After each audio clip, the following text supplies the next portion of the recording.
Lovely members. Happy Saturday to everyone. So I just wanted to hop on.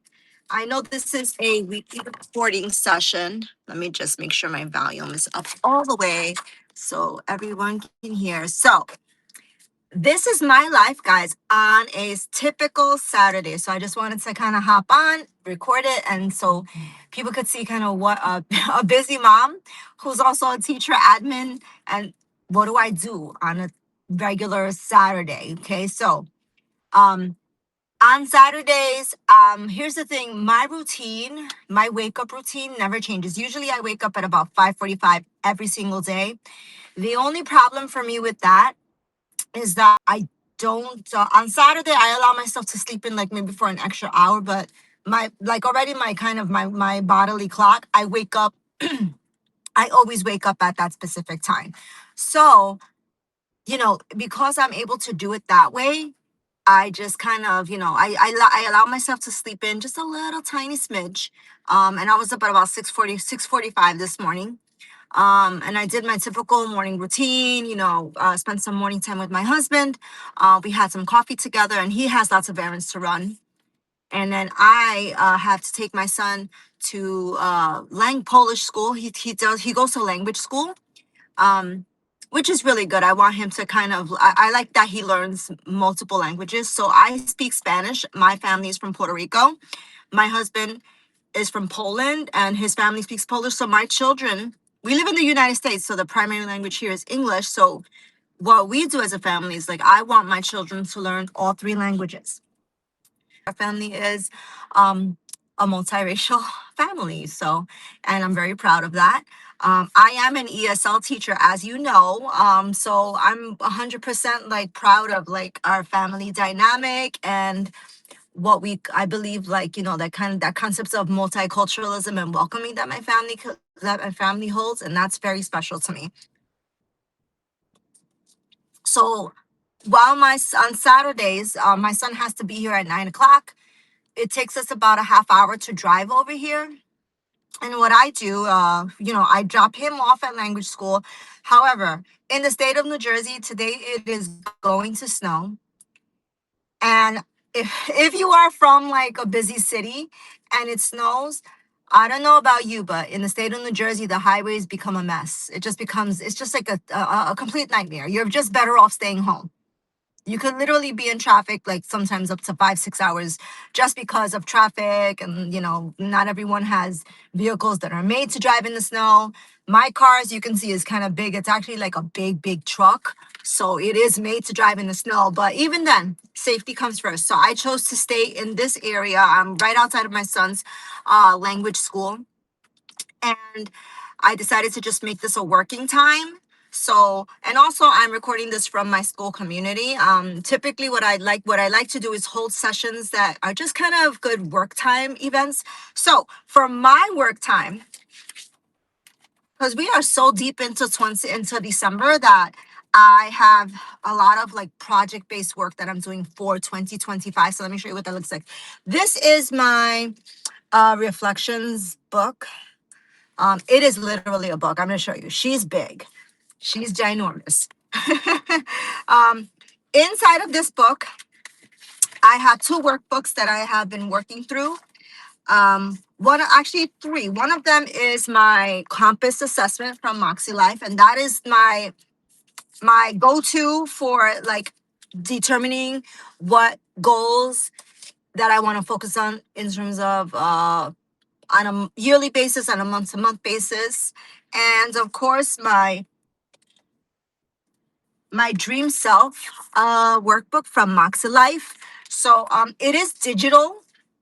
It's a digital workbook. It's a you could upload it into your iPad, or like if you have like an editing, like a PDF editor, you could use it. I don't actually use it in that way. What I do, I decided to just print it, but it's a long book. It's a long workbook. It's like 80 pages.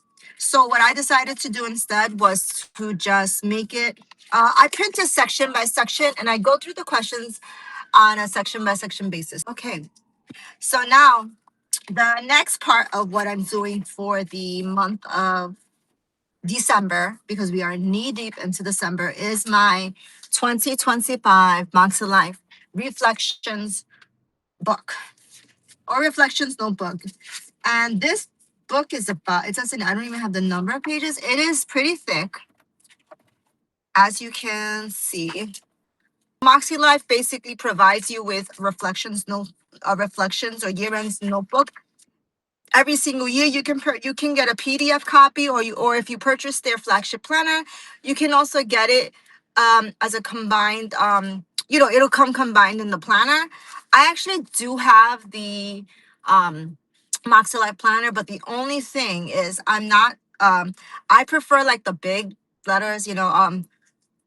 Mama wears reading glasses now. So the least bit of time, number one, that I have to spend on screen, because since I do admin work, I'm always on the computer, and I literally, it is so difficult for me to kind of like sometimes like when I step away from the computer, I can barely see. So I have to actually switch out my frames. Um, and I'll show you if I have my reading glasses here. You can see these bad boys are gigantic, but when they're needed, they're needed. So I'm going to switch them out for you so you can actually see. See, so these are my actually reading glasses. So because I'm going to start working on my Makselife Reflections Planner, this is kind of what I'm going to be doing. This is what I'm going to be doing for about, this session. But I want to walk you through some of the questions. I think it would be helpful if you are a person who's trying to think about your yearly reflections and how you want to analyze your goals, or just kind of analyze what you want to work on for 2025. And it doesn't sound like that's a big question, by the way, but it is a very big question. It's a question that you want to think about how you're diving in to the year. What have you worked on for? What have you been able to accomplish or start to move the needle for in the year of 2025? Versus what do you still want to do? So when I open this, the first page that opens up is a 2025 year in review. It is basically kind of like your traditional wheel of life. So I wanted to show that to you guys. And it just basically, it's not really like a quiz, but it's more or less like, so, when you think about your personal life and your personal goals, how would you rate yourself in numbers 0 to 10? Pretty simple. It's not really asking you to like dive into that. It's just asking you where you are in that particular area of life. Do you feel like you've made some movement for the year 2025, or do you haven't? I'm going to share with you my lowest, which is always my lowest. Health and wellness, 6 out of 10. Last year was a 5. So at least I moved 1 point up. But I have been trying desperately to build like at least a 3-day mini workout routine for myself, because I got so sick last year that I just want to build up like my muscle, build up my core, build up my energy and my strength. And my main problem with that is that I just can never carve out the time for it. Um, I've improved on like eating healthier, which is great. That's good. I've kind of really been particular about like having, I love junk food, and mama loves Sour Patch Kids and gummy snacks. But I know it's not good for you. So I have to make sure that that's something that I cut out, and I don't like, or like maybe I not necessarily ration it, but I like kind of use it more as like maybe a treat, or I don't do it at all. So I've been much more particular with food intake this year, but not like even not even taking a walk outside. And I know for a fact I have the time. If I have the time to be on Facebook for like 5 or 10 minutes, right? Or to just scroll, or maybe watch Stranger Things, because I enjoy Stranger Things. I'm a Gen Xer, but I like Stranger Things. I think it's like a very cool, like suspenseful show. But if I have time to do that, I should at least be able to carve out 10 minutes a day, even if it's just to take a walk around the block, get some fresh air, listen to the birds. That is something that I don't push myself enough for. So it is a 6. And the goal is to at least make it a 7 for next year. In terms of personal, my rating that I gave myself was a 7.2. My fun and recreation is 7.5 because I do have a lot of fun when I give myself the time to do that. Work and learning is a 7.5. Um, I I don't know about you. If you are a teacher, if you are an admin, if you do anything remotely connected to like work, or if you're a business owner or something, do you ever just like wake up and like before you could even like take a breath, you dive right into your work? And that is one of the worst habits that I have. And especially I've noticed that I do that this year. And I'm just like, I think to myself, like, that is not a healthy way to start the day. That's not even something you should be doing. You should be, kind of settling in, stretching your body, drinking water, maybe journaling a little bit. And that's not something I do enough, I think. So when we're in work and learning, I feel like I'm using my time better in terms of like I do something called deep work, where like I chunk specific blocks of time for certain tasks to make sure I get those done. And I also um I use my Google Calendar to actually like set up scheduling time for specific big projects that I know have a deadline.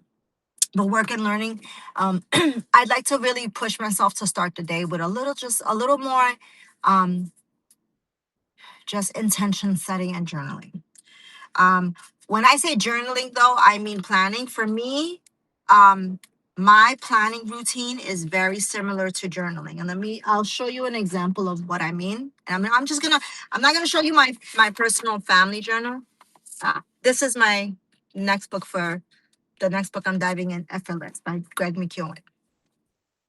So what I'm gonna pull it out of its folio because I use folios. I use travel journals as planners. Um, but when I say, I mean like kind of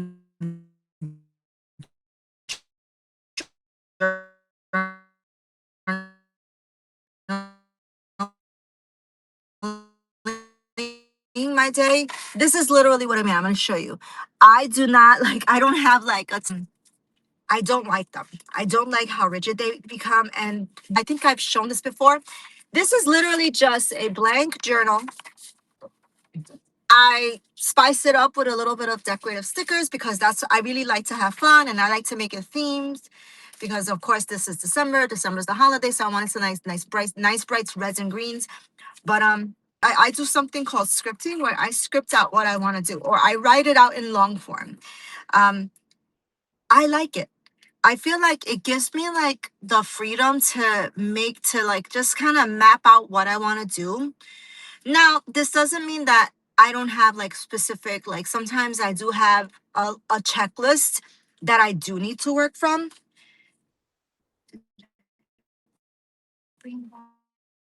I did not bring that with me. It's actually it's almost like a little fold over booklet. And that is like a little checklist kind of thing for specific project mapping. But in general, like I just use that. I don't I just feel like it relieves the pressure of like, hey, I have to wake up and I have to do my daily 10 every day.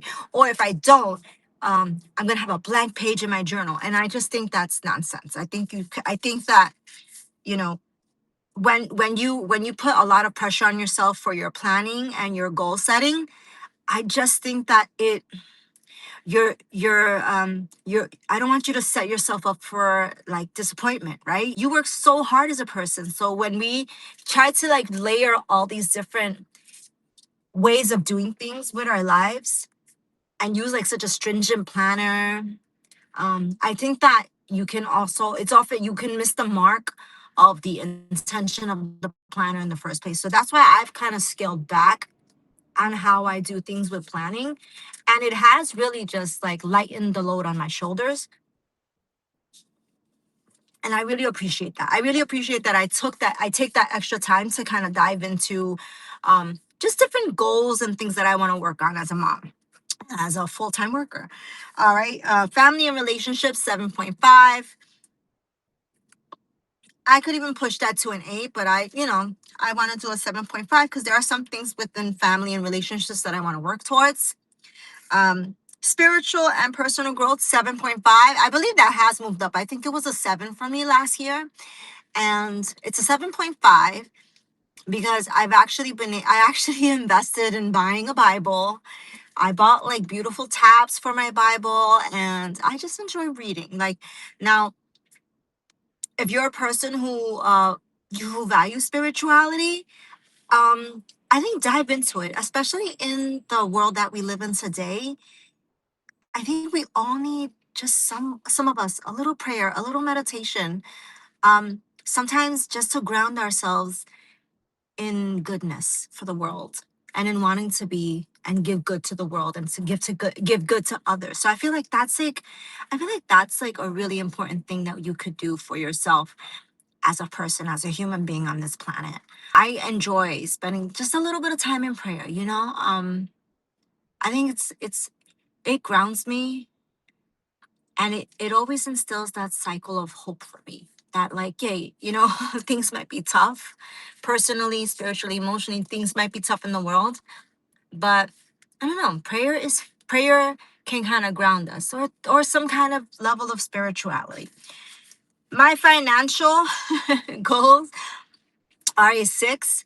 That's up from last year. That's up from last year. I do feel like I've been much more financially responsible this year with my funding, with my finances, with my giving. I want that pattern and that habit to continue. And my physical environment, I gave myself a 7 because I'm always trying to figure out ways of just organizing my desk, my work area, my workspace. That's my 2025 year in review, guys. And here's what I wrote about my reflection is that my areas of life are in a steady trajectory forward. I am actually so excited for this year's Compass Assessment Reflection. So Compass Assessment is like a little questionnaire that I actually use. Well, it is from the Makselife. So I'll link this to like the description. It is not mine. I do not own the Compass Assessment. But I do have a few like reflection generic worksheets that I do provide. So I can link those as well. Now, here are some general reflection questions that I answered, and I want to share them with you because I think it's just an exciting thing to do. 3 words for me that describe 2025: inspiration, growth, and challenge. And inspiration was my word of the year. I do feel like that was definitely a word that described my whole 2025 was inspiration, and having just any kind of interactions, trainings that I participated in, conversations that I had with others. I wanted it to be something where I inspire hope and I inspire kindness and empathy and love. And I just feel like that's so important for us to give out to the world. So, 3 words that next question. 3 words that words to describe how I felt in 2025. Number 1, stretched and pulled. I will say that this 2025 was a year of stretch for me. And number 3, I did feel sometimes overstretched and pulled. Now, that's okay because I do feel like I had a lot of stretch goals last year.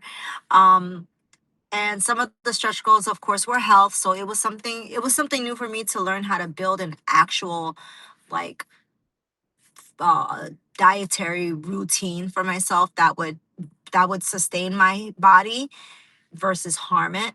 So that was something that I definitely felt like I worked towards. Um, 3 words to describe how I want to feel in 2026. Number 1, how do I want to feel in 2026? I want to feel accomplished and whole.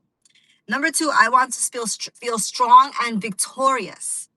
Number 3, I want to feel spiritually, emotionally, and mentally aligned with my actions and with my values. I feel like spiritually, mentally, emotionally, like if you're not aligned and there's all those contradictions that are happening, they will not mesh. right? So that's something that I think I have to look at in terms of what I want to do for 2026. Now, here's what I am excited most for 2026: the expansion of my online community for teachers. My goal is 500 members. Right now, I'm at 50. So, um, I am working on a few online courses that I'm working on. One of them is in the process of being created. But then I'm kind of expanding those. So that's something that I want to be working towards. I think it's just time to start exploring those options. Fun side note was when I was 30, I actually used to travel and speak at conferences about being an ESL teacher and a lot of the methodology that I implemented to help my students. Then I had children and I stopped kind of that presentation circuit and that traveling because I was wanting to spend time. My children were so small. Now they're in high school and middle school, and I do want to kind of get back into that whole validation of like working like with other teachers who are outside of like my direct purview. Spiritual growth is something I'm really excited for 2026, and expanding my psyche and my intuition and my connection, my mental and emotional and physical connection with others. And I just want to lean into what it is to be a woman, lean into what it is to be a teacher and administrator, lean into what it is to be a mom. I just want to lean into that and grow in all of those areas. Now, what areas specifically will be my focus in 2026? And this is the last little bit I'm going to leave you with because it is already a little lengthy video. Spiritual, health and wellness, personal, work and learning, and financial. Those are the areas of life specifically that I want to like dive into in 2026 in whatever way that takes shape. So that's just some ideas of the weekly reflections that I wanted to hop on and talk to you about today. Um, Maybe as the time goes on, I will be able to kind of, I don't know, dive into like kind of reflections for 2026 and share more a little bit with you. And this is just a start. It's December 16th, and I've already started kind of working on my reflections for myself. It's kind of a tradition that I do every single year. And I wanted to share some of my highlights with you. And I hope you have a good weekend. Saturday. Stay safe, stay warm, stay healthy, and be excited because 2026 is going to be the year that we all thrive and succeed in this world. I love you guys. Have a good one.